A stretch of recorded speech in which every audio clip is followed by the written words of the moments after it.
Thank you, Karine, and good afternoon, everyone. Today, as you've seen and heard from the President and from Karine, we've completed one of the largest and certainly the most complex exchange in history. And Paul Whelan, Evan Gershkovich, Alsu Kurmasheva, and Vladimir Kara-Murza, 3 American citizens and 1 American green card holder, are finally coming home. I have the honor and pleasure of joining the President this morning in the Oval Office as he shared the wonderful news with the families. And then together, they spoke with Paul, Evan, Alsu, and Vladimir, who were on the tarmac in Ankara with U.S. officials where the exchange happened. To say that everyone in the room was overjoyed, even at a loss for words, is an understatement.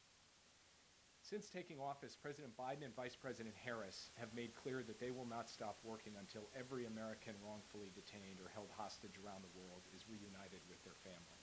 As an administration, we're proud to celebrate the return home of over 70 such Americans from places around the world like Afghanistan, Burma, Gaza, Haiti, Iran, Russia, Venezuela, Rwanda, and elsewhere.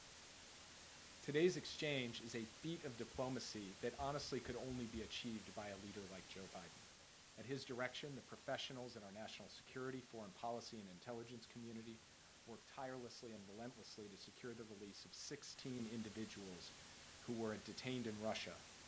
The 3 American citizens, 1 American green card holder, 5 German citizens, and 7 Russian political prisoners in exchange for 8 individuals held in a combination of the United States, Germany, Norway, Slovenia, and Poland. The President was himself personally engaged in the diplomacy that brought this about, including multiple conversations with Chancellor Scholz, with the other leaders of the countries who provided some of the Russians as part of the exchange, and most recently, as has now been reported, calling the Prime Minister of Slovenia early in the afternoon of Sunday, July 21st, to coordinate the final arrangements, to make the final piece of this deal fall into place.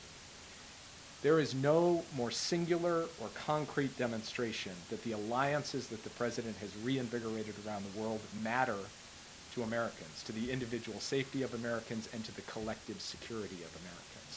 And we're deeply grateful to our allies who supported us in these complex negotiations to achieve this outcome.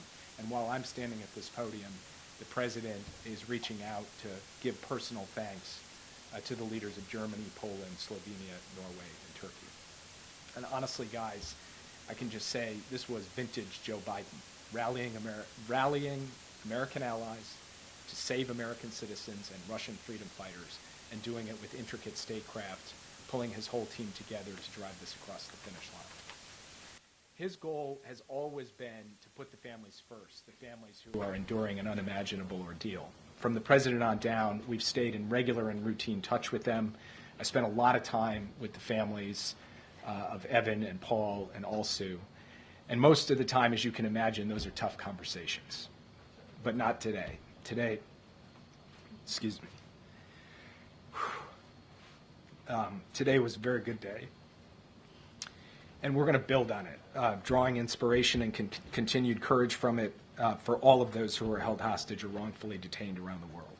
And that includes Mark Fogel, who we are actively working to get his release from Russia as well. And there are others being held in Syria, Afghanistan, other countries around the world who we are working to get released. And just on a personal note, I want to say that this is the culmination of a monumental level of effort and level of skill by my teammates across the national security enterprise. My colleagues here at the NSC, my colleagues at the Central Intelligence Agency, my colleagues at the State Department. These are dedicated, talented professionals who are not in the headlines, who don't get to stand at a podium like this one. And it was at the President's direction that they built and pulled off the most intricate, expansive deal of its kind in memory. So they know who they are. I salute them. And every American should be proud to have those kind of people standing up on their behalf and on behalf of American security. While this has unfolded, we've been closely monitoring the events in the Middle East as well. Since October 7th, we have worked to deter and prevent escalation into a wider regional war. That risk has always been there. That risk is there now. And we are determined to engage in deterrence, defense, and de-escalation to try to ensure that we do not have a wider regional conflict or escalation that goes unchecked. So I'm happy to get more into that in response to your questions. And with that, I'll turn it over to you. Yeah. Thanks, Jake. Whose idea was it to try to go big and bring everyone home at once instead of going for a simpler one-for-one type deal, and why? That's a great question, which I don't feel entirely comfortable answering because this was an organic process involving a lot of people across our government. But what I will say is this. The president sat us down on a regular basis over the course of the detentions of Paul, Evan, and Alsu, and really pushed us to think about what configuration would actually work to make this happen. And it was through an iterative process of back and forth with various of the allies I mentioned, with engagements with our Russian counterparts, where we were making proposals, getting responses, that this all came together. And so I would say that if you had not had Joe Biden sitting in the Oval Office, I don't think this would have happened. But as I said in my remarks, there were a lot of other people who played a central role in building out the pieces of this and then executing on that. And the execution phase of this, to get this level of coordination together, to have those planes all land on the tarmac at the same time from multiple different countries with so many different individuals coming from Russia and going back to Russia, really extraordinary. And I think, team effort can be a cliche, but I think in this case it's a warranted description of what happened. And was Alexei Navalny supposed to be a part of this deal before he died in prison? So we had been working with our partners on a deal that would have included Alexei Navalny, and unfortunately he died. In fact, on the very day that he died, I saw Evan's parents, and I told them that the president was determined to get this done, even in light of that tragic news, and that we were going to work day and night to get to this day. And so that work continued over the course of the past few months and culminated in today. Yeah. You've mentioned it a little bit, but can you describe and give us a little bit more color on that Oval Office conversation just before the president came out? Did all 4 Americans get to speak? Did each of the family members get to speak to their loved ones? Did the president tear up? Did you tear up? I saved my tearing up for this podium. I would like to strike that from the record if we could either. I don't know if that's permitted, probably not. So the president invited the family members in at the moment that we received the word from the tarmac in Ankara that the exchange was complete. And he was able to give them the news directly that the exchange was in fact complete. Then Paul, Evan, and Alsu were in one place. Vladimir was actually in another place. So he conducted 2 calls from the Oval Office, one with the 3 American citizens on the phone, and he welcomed their freedom, said, that on behalf of the American people, he was so proud to have them out, and then very quickly turned the phone over to their family members, and each family got the opportunity to engage by phone with their loved one who was out. He then conducted a second call with Vladimir, and Vladimir's wife, one of their daughters, and their son were there to be able to speak with him. And the president and he also got to reminisce on the fact that they were both pallbearers together at John McCain's John McCain's funeral. And so it was a kind of extraordinary personal exchange in the Oval Office, and the family members were both overwhelmed, of course, by the events of the day and also standing there in the presence of the U.S. president at the Resolute desk. So it was quite a moment. And can you talk about how the administration tries to make sure this doesn't incentivize more arrests of innocent Americans beyond what the president said, advising people not to go abroad in certain places, especially because you're looking at this inherent imbalance between releasing or between securing the release of innocent Americans in exchange for rightfully convicted criminals, including a murder? Look, it's a fair question. It's a question that we grapple with every time that we look at the hard decisions involved in one of these exchanges. It is difficult to send back a convicted criminal to secure the release of an innocent American. And yet, sometimes the choice is between doing that and consigning that person basically to live out their days in prison in a hostile foreign country or in the hands of a hostile power.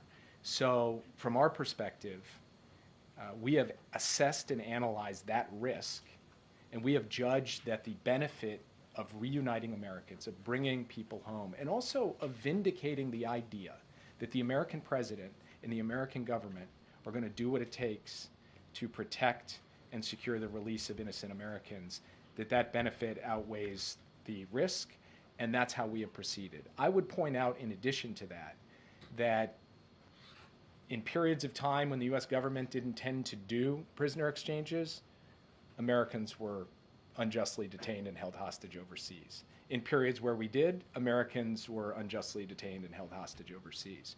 So I think there are real questions, and Roger Carstens, the hostage negotiator at the State Department, has actually pointed out that in this analysis, it is not quite as clear-cut that the evidence actually demonstrates the kind of result that your question speaks to, that a lot more people get taken because we do these exchanges. But it's something that we have to pay attention to, and it's something that makes these decisions by the president not simple decisions, hard decisions, and yet, as he did today, he was prepared to make them. Yeah. Can you explain a bit more, when did it become clear that Krasikov was this linchpin to a deal like this, and was it during the negotiations over Brittany Griner? When you're engaged in a negotiation and one side lays down a position, there's not like a light bulb moment when you say, okay, that position is immovable. That has to be tested, and alternatives have to be suggested, and proposals get put on the table and rejected, and new proposals and rejected. So it is less of a aha moment, okay, now we know, and it's more something that you accumulate through the experience of the negotiation.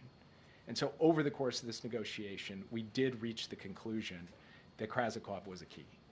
You've discussed, obviously, the president's involvement, direct involvement in all of this. Can you talk us through any involvement that the vice president had? Was she also speaking directly to other leaders and allies? So as I said in my opening comments, both President Biden and Vice President Harris have made the return of unjustly detained American hostages an absolute priority. And in this particular case, Vice President Harris actually had an opportunity to engage with Chancellor Scholz earlier this year at an opportune and timely moment at the Munich Security Conference, where she talked about this issue with him.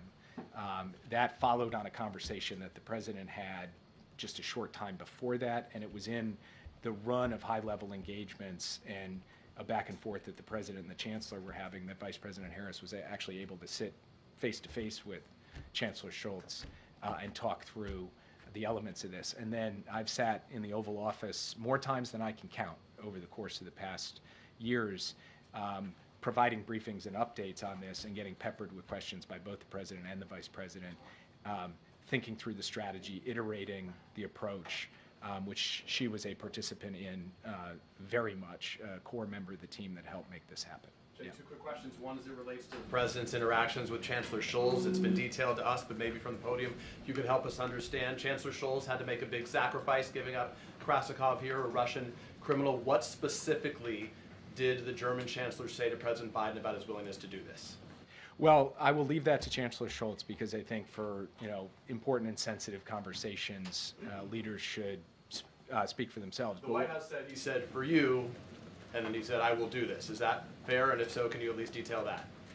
I can confirm that he did say that, but I thought you were asking sort of to elaborate in greater detail, which I'm afraid I don't feel comfortable doing because he can speak to his conversations with the president. What I will say, and President Biden made this point when he spoke to the press just a short time ago, that relationship between the president and the chancellor, a relationship of respect, a relationship of genuine friendship, had the character of being able to work through this sensitive issue in a way that wasn't antiseptic or professional. It was two guys actually trying to figure out a solution. That was the nature of all of the conversations, and ultimately the chancellor was able to say to the president, let's do this. Just to be clear, my second question, today is clearly a day of celebration, but already there is some criticism, including from the Republican vice presidential nominee, J.D. Vance, who moments ago said, I think what this demonstrates, I think that really what this shows is that a lot of bad guys across the world are worried that Donald Trump is coming back into office. Your response to those comments? I don't follow. Yeah. Thank you, Jake. Can you talk about what, if any, engagement U.S. officials had with Vladimir Putin as part of this? No engagement directly with Vladimir Putin. What about his deputies?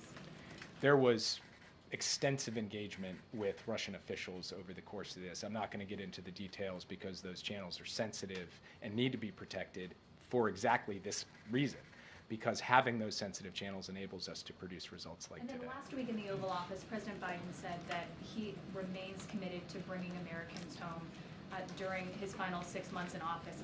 How important was it for him to get this deal before leaving office? Honestly, I don't think he was thinking about it like, I got to get it before I leave office. He was thinking about it from the family's perspective, which is every day is a lost day. So I want to do this as rapidly as humanly possible. I want to push the pace on it because the longer that these Americans are held abroad, the greater the risk and the greater the pain. So for him, it was really important to do the deal, but less tied to his time in office and more tied to the power and responsibility he had and wanted to exercise to get this done as fast as he possibly could. Yeah. I just want to follow up on this interaction with the Russians. I mean, does this in any way lay any groundwork for discussions about the war in Ukraine with the Ukrainians? I mean, just to sort of say, look, we've cooperated on this. Is there any path that this creates any sort of goodwill in terms of, creating more discussion? We do not see a link between the hostage negotiation or the detained persons negotiations and any potential diplomacy over the war in Ukraine. We see those as operating on separate tracks. One is really about the practical issue of producing this exchange. The other is a much more complex question where the Ukrainians will be in the lead and the United States will consult closely with all of our allies to support them when they are prepared to step forward and engage in those in that kind of diplomacy. So can I just follow up on, so we can't have you here and not ask you about what's happening and unfolding in the Middle East and with Iran and with this, the killing of Haniyeh. Can you please just give us your assessment of how high the temperature really is and how great the risks are now of an all-out war or a bigger war? Just taking a step back, we have been laser focused on trying to prevent that wider war since October 7th. There have been moments that have required intensive effort to keep a lid on things. The risk has always been there, and the risk remains today. And we believe we do have to be engaging in intensive efforts now through deterrence, through de-escalation, through diplomacy, to prevent a wider war, and we will continue to do that. Yeah, thanks, Jake. Back in May, former President Trump made the comment that Russia would release Evan Gershkovich for him after the upcoming election, quote, but not for anyone else. Did that comment complicate negotiations at all, and do you have a response to Trump's comment now? Look, I'm just happy these guys are out and home, and I won't wade into the comments of the former president. What about Jimmy Wilgus? Are you working on him? Yeah. Jake, you noted that the president spoke to the leader of Slovenia right around the time he was making his decision on his political future. How much was the thinking that he had to go through on his future part of this process leading up to these negotiations? Was this something that weighed on him for days ahead of these calls? Look, to be honest with you, the way in which this unfolded played out over the course of weeks, even months, to put all of the pieces in place. So the timing and the cadence of the different elements coming together was a feature of the diplomacy and the decision-making of each of the countries involved. It wasn't about American politics, the American political calendar, presidents thinking on other issues. And it did happen to line up on that Sunday in that way, but not through a conscious decision to make it so, but rather because that's when the pieces were falling into place. And that's the moment when the president had to drop that final piece in. And it just so happened to come a couple of hours before he made his announcement. And when do you think we will actually see them on American soil? Will the president greet them in person? I think you can expect to see Evan, Paul, and Alsu later tonight on American soil. And as the president mentioned in his remarks earlier, they'll be landing at Andrews Air Force Base. The president and the vice president will be out there to greet them. Vladimir Kara-Murza is going to be traveling to Germany, and his family, who was here with the president this morning, will be traveling there to join him. But as Vladimir and the president discussed today, we expect him back here in the United States soon for him to be able to see the president and other people in the U.S. government. Yeah. Thank you, Jake. Switching gears for a moment, I want to ask you about the plea deal that was reached with 9/11 suspects by military courts down in Guantanamo. Republicans are condemning this as showing weakness and calling it a sweetheart deal because it avoids a trial and the death penalty. I was wondering if the administration has any response to that. As we said last night, the White House received word that the convening authority had entered these pretrial agreements that had been negotiated by military prosecutors with KSM and some of the other 9/11 defendants. And we had no role in that process. The president had no role. The vice president had no role. I had no role. The White House had no role. And we were informed yesterday, the same day that they went out publicly, that this pretrial agreement had been accepted by the convening authority. What the president did upon learning of that was direct his team to consult as appropriate with officials and lawyers at the Department of Defense on this matter. Those consultations are ongoing, and I have nothing more to add at this time. And one more thing on Iran, Israel, Hamas negotiations. Now that the lead Hamas negotiator is dead, who is there to negotiate with, and why, in your estimation, would Hamas continue towards negotiating a ceasefire deal when their lead negotiator was just killed by the people they're negotiating with? It is too soon to tell what the impact of his death will have on the negotiations, and so I'm not going to speculate on that, especially in light of the broader dynamics and set of events unfolding in the region right now. What I will say is this: the ceasefire and hostage deal is the pathway to ending this war. It is the pathway to getting all of the hostages home, including the American citizen hostages who are relentlessly focused on getting home, and we remain determined to get it done. Yeah. Did the president have a call today with Prime Minister Netanyahu, or is he having one? I believe the Israeli government has put out that they're having a call. We had not announced that yet, but in fact, the president is intending to speak with Prime Minister Netanyahu later today. They have not spoken yet. Yeah. And is the president going to express any displeasure about not having a heads up about the attack on the Hamas leader, or these other big things that have happened in the last few days with Israel taking countermeasures? So I'm not going to preview the president's message before he has a chance to speak directly to the prime minister, and then if I had to predict, I probably will be tight-lipped about the readout afterward. Yeah. Thanks, Jake. Just wondered if you could make clear for us, when was the actual moment when you really knew that this deal was going to be done and that it was sealed, or was that not really until today and you actually saw them, the released people on the tarmac in Ankara? We steadily gained confidence following the president's call on the 21st of July, but that confidence was always tempered by the reality that this was a fragile deal, a complex deal that could fall apart at any moment from multiple different directions. So we held our breath and crossed our fingers until just a couple hours ago. Yeah. Jake, I wanted to ask about arms control treaties. It seems like Russia's been backsliding when it comes to these deals. What is the update with that? Is there any progress with getting them to rejoin any of these treaties? No. The short answer is there is no progress.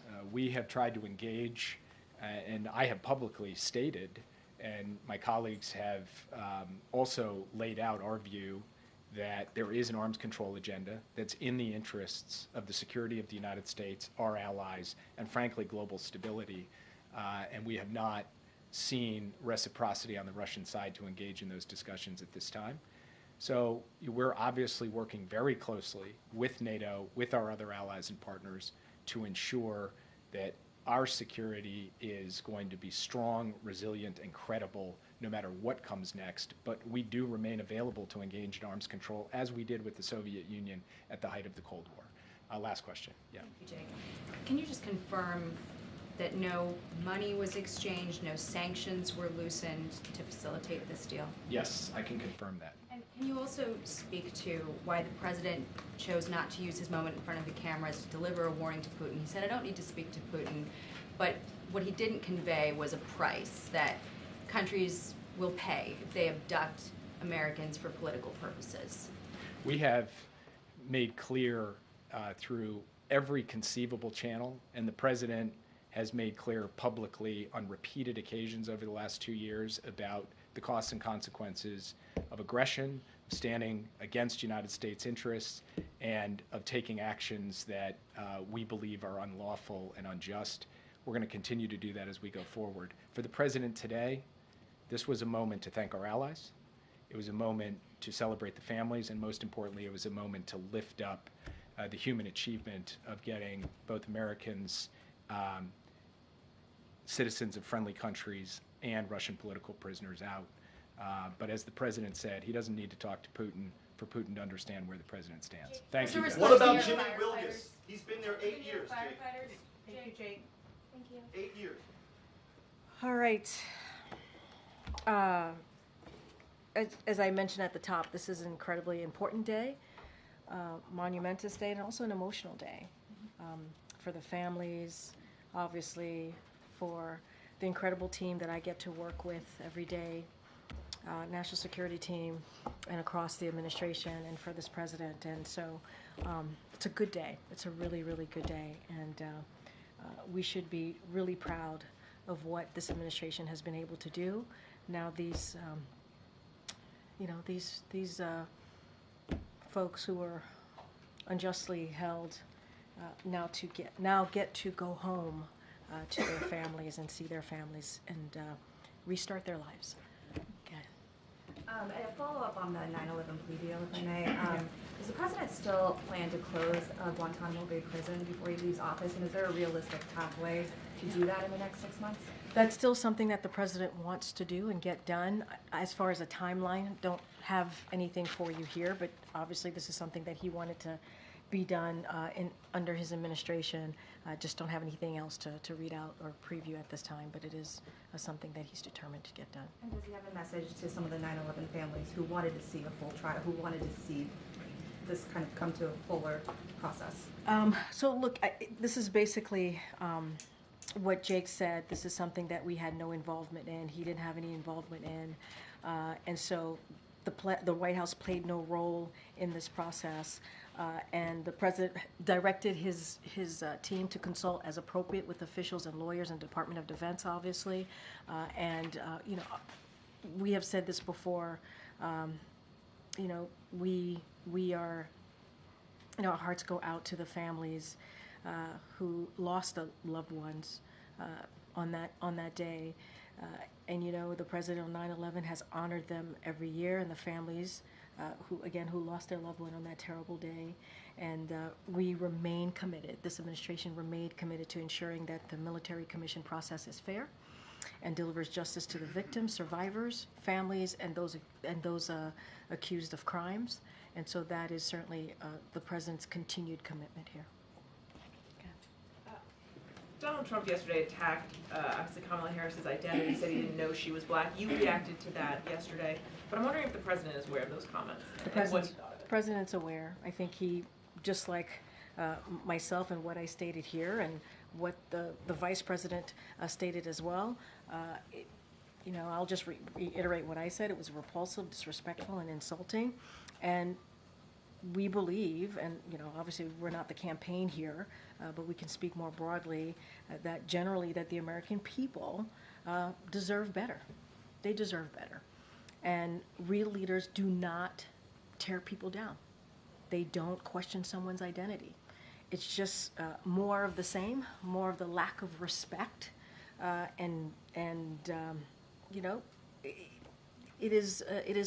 couldn't be more inappropriate. And he also believes that the American people deserve better. He deserves better. You have a president who has spent the last 4 years and more talking about unity, talking about respecting each other, talking about bringing people together. That's what this president believes. And you see that in whether in any policy that he talks about, right? Whether it's the economy, healthcare, make sure that we respect each other, dignity. That is what the president is about. I'll leave it there. Yeah, Jackie. Thank you, Karine. Just hoping for a response to the 9/11 plea deal that spared the architects the death penalty. The New York City Firefighters Union put out a statement. It said, "We are disgusted and disappointed that these 3 terrorists were given a plea deal and allowed to escape the ultimate justice, while each month 3 more heroes from the FDNY are dying from World Trade Center illnesses." Does the administration have a message for them? Look, our hearts go out. I mean, not much more than I can add to what you heard from the National Security Advisor and how I just answered the question to one of your colleagues. And I'll just reiterate, obviously our hearts go out to the families who lost a loved one. We didn't have a role in this. This was not something that we were involved in. And so we are determined to make sure that they get justice, these families get justice. I just don't have anything else to add to what the National Security Advisor just stated from here moments ago. And then on the Vice President's presence tonight, is she going to be around for any of the evening when we expect the detainees to come back to the U.S.? Is she going to be part of this? Again, Jake Sullivan, National Security Advisor, just literally confirmed that she would be part of this when they land tonight at JBA, and so the president and the vice president will be there to greet them. So you just heard this from Jake Sullivan. And I wanted to follow up with Jake, but didn't have a chance. It sounded like he almost took a swipe at the vice president, said that if Joe Biden wasn't in the Oval Office, I don't think this would have happened. Was that a swipe at her relative inexperience or some sort of... Oh, I see what you're saying. They're partners in this. Joe Biden and the vice president are partners in this. You heard him say that the vice president played a critical role in this diplomacy at a number of key moments. She met with the Chancellor of Germany in Munich to help pave the way. She also met with the Prime Minister of Slovenia to help bring them into the negotiations. They were partners in this. And then you'll see her tonight join the president to welcome back those Americans who were unjustly imprisoned in Russia. And that is going to be an important moment, a critical moment, but they worked together on this. And I think what Jake, not to say what he was saying, but he was very clear, this is a president that has had a long history in government, more than 50 years as a senator, as a vice president, and now as president. It is because of his understanding of the world and the relationships with these leaders that he has had. He's been able to build back up our partnership with allies, right, and also partners. But let's not be very clear here. The vice president has been a partner in this. I just listed out how critical of a role that she played in key moments very, very recently. So they're partners, and I think that is what we want to make sure that is very, very clear to all of you. Okay. I mean, was there ever any consideration given to asking the vice president to, come back sooner so she could be part of the announcement today? And sorry. No, I'm sorry. You should finish your question. Well, no, I was just going to ask. I mean, if there was, just for the atmospherics or the kind of visual impact of having her there with the families. Well, just to reiterate, she played a key role here, a critical role during some key moments, as I just listed out. But I will remind you that she was at a funeral in Houston this morning. She was speaking at a funeral for the late Congresswoman there in Texas, and that was also, as you know, when you're president and even vice president, you play multiple roles here. And so she'll be coming back today, if she's not back already, and she'll be joining the president and the families as they get to welcome their loved one back from after being unjustly imprisoned in Russia. I just have one more question about the 9/11 plea deal. Can you say from where you sit now whether you think the death penalty would have been an appropriate end, or is that a sort of a matter of principle for you, for the people at the White House and for President Biden in particular? As you know, the president's been always very clear about the death penalty. I don't have anything else to add. This is something that that we learned about yesterday. This is something that the convening authority for military commissions made an independent decision. They made an independent decision. We were not involved. I don't want to get into like specifics on this because we're just not involved at all in this process. And so I'll just be careful here and just leave it there. Did the president or anyone in the administration speak to the family of Mark Vogel today, to your knowledge?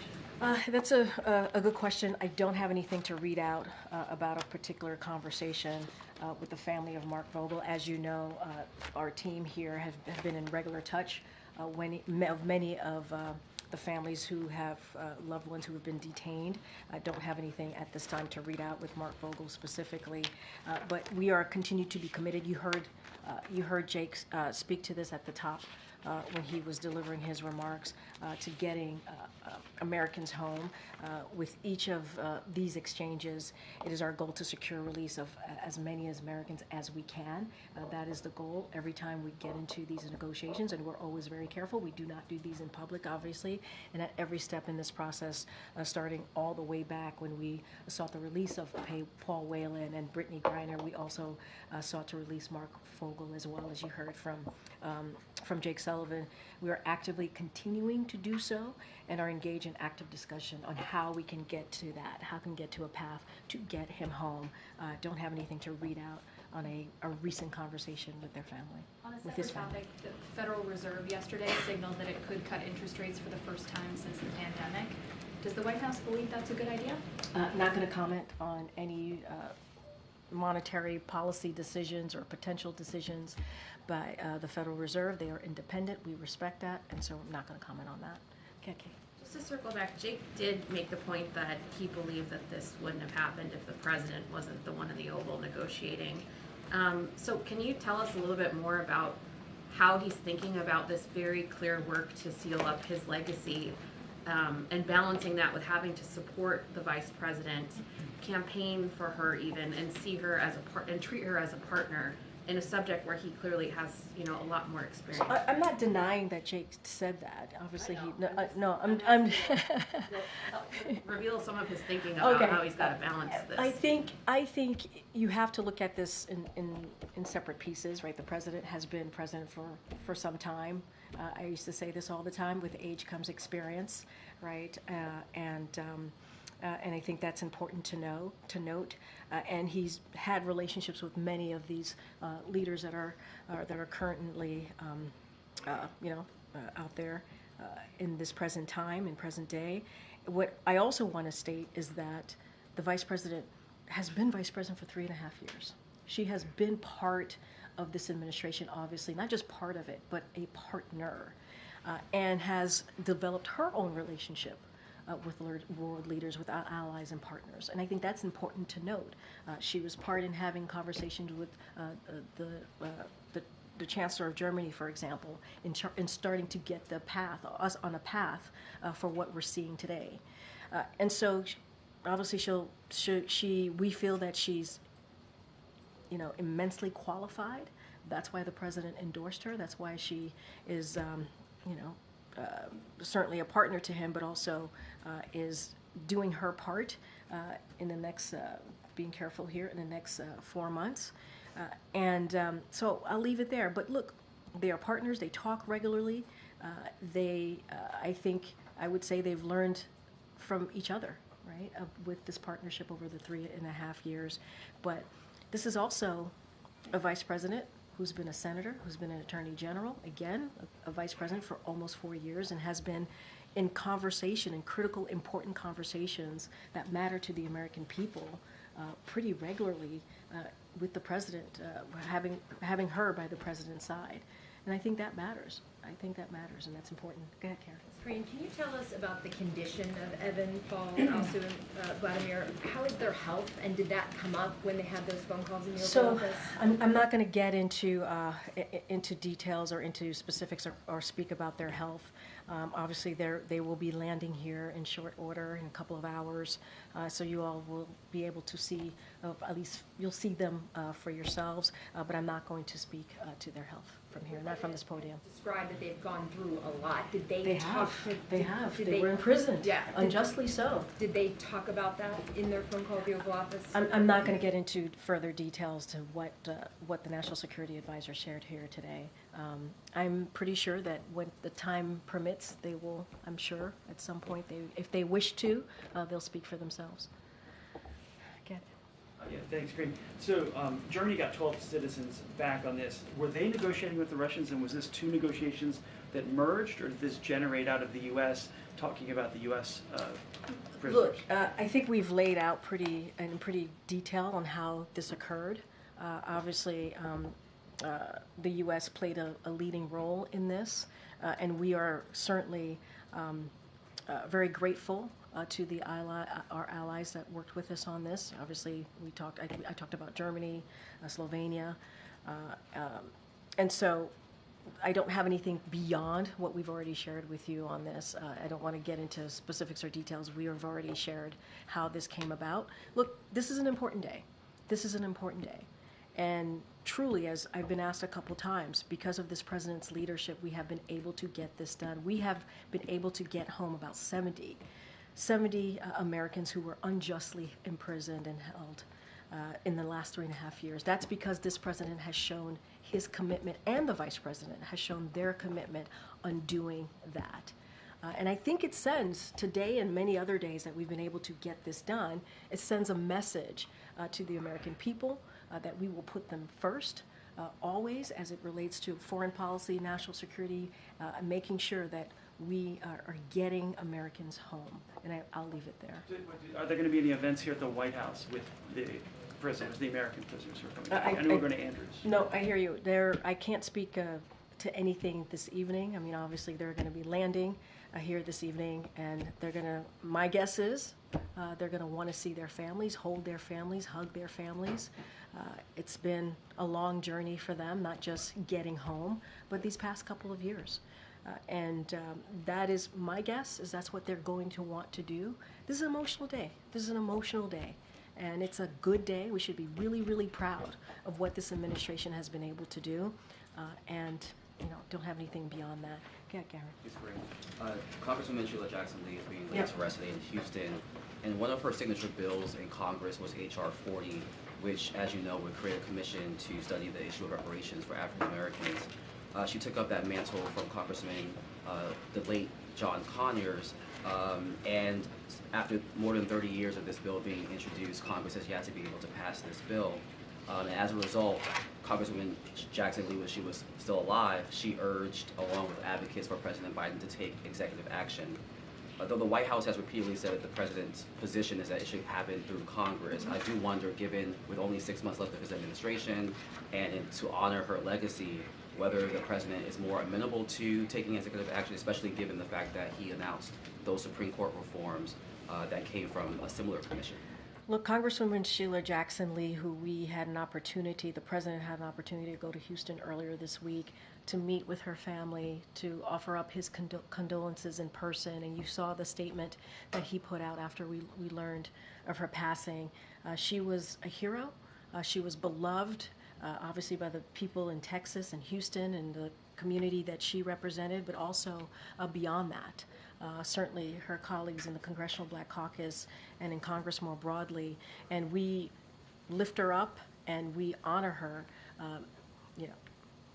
not just through legislative action, but obviously honor the work that she has been able to do and what she has meant to so many.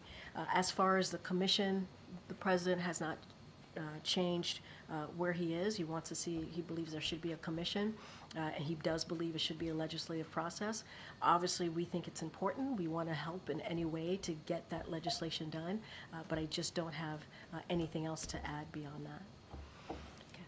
Thank you, Karine. Can you talk about the support from Turkey this morning? In the briefing, Jake Sullivan mentioned that Turkey provided logistical support, but what we're hearing now is that they are coordinating the exchange. Is that an accurate description? And also, did the U.S. give the Turkish government anything in return for their support?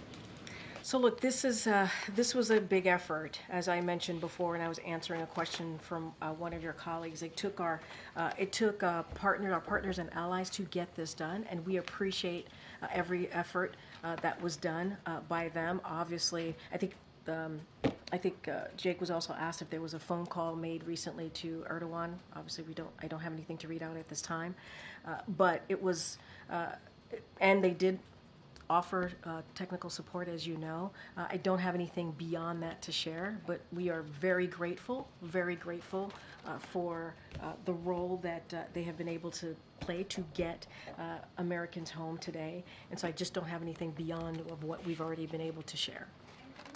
Give us an update on American journalist Austin Tice that's held in Syria. And also just beyond that, I mean, obviously our network, we're very grateful and relieved that Alsu is freed. But there are other journalists in our network, and who may not be Americans. You know, we have colleagues held in Belarus, in Russian-occupied Crimea, in Myanmar, families of Uyghur journalists held by China. Again, these are not American journalists, but would the White House be able to say a position on their team? So look, I'm not going to go by person and take a position, but the president's been very clear on the importance of the freedom of the press, of the importance of journalists being allowed to do the work that they should be doing, right? Being able to report and see, what is happening on the ground wherever they are, and reporting and making sure they are freely able to do that.